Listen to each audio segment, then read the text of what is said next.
try to make a little update video here in the production room. Had some good news on August the 1st. The Judge Kessinger ruled for further pleadings in the matter. So the state has until October the 1st to respond to that, which it's kind of like a discovery would be coming up to trial. Just kind of open everything up, and we're going to have the pleadings of what was the merits that were listed in the application and the brief and support. 2 days before the Judge Kessinger's order, I called it an addendum to my application and brief and support, which was an affidavit from Tom Landreth. Judge Landreth was my first attorney, and then the second one was from Pamela Allred, who's the investigator. So they both, I made several points, just a few points out of both of those that were very important. The alternate suspect and, my factual innocence. So, it was positive on August the 1st when we do have further pleadings. Jason did a great job on a response to the state's response in June. And so he responded to that, and so it's all very positive. Waiting on, as we speak now, the videotape that was a voluntary statement the day before my arrest, which is, the truth of the matter, and it was presented as an exhibit number 7 at trial, and so it wasn't transcribed, and just kind of hidden. It seems to me that that's the way the trial was put together, so that on appeal, this, which I know is the truth, in my voluntary statement, it kind of wasn't available, certainly not transcribed. So when it gets here, I'm trying to, Tom Landreth and I have asking if the court reporter, one of them here, will transcribe it for me, just for the future.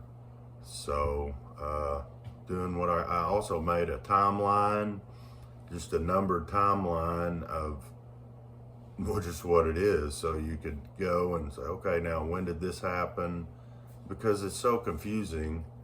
And Pam suggested that, so I did. That's for my lawyer, and mainly for my lawyer. And so if we need to figure if this happened before this, we can go and find it.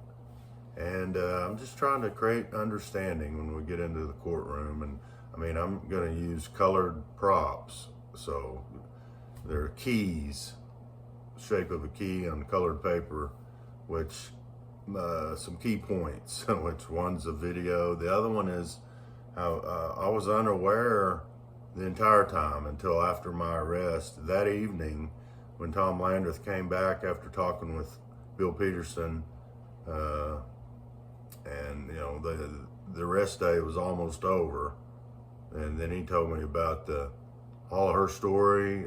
I knew nothing of an abduction during all the phone calls and the meeting at East Central. So the abduction by knife point, all of the story, the yellow car, tattoos, and all that stuff. So I just want that pointed out. All the phone calls, and what are they really? Is that evidence of something? And maybe that I'm an empathetic person, and someone says they're not feeling good, you say, well, I'm sorry, or how can I help? So it's all about trying to create understanding, and then we may pretty quick be DNA testing the rape kit that we think is available. This is just hearsay at this point. This will be something the state will, we're getting ready to look for it, procure it, and have it tested. So I'm going to need help.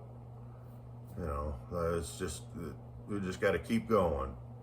So, but of course there's no telling what that's going to show. So as I'm prepared to create understanding about all the other evidence also, the new evidence, the affidavits and all that I'd gathered in 1996. So looking good and looking towards the fall and the future. Thank y'all. But enough about me. I wanted to mention Tammy Lynn released it's good news about her breast cancer journey there, Roar Restored. Also, she released where she talks about publicly how she was a juror 21, brave juror. So she's doing well. Thank y'all. There's a copy of this order and one in the description. Thank you.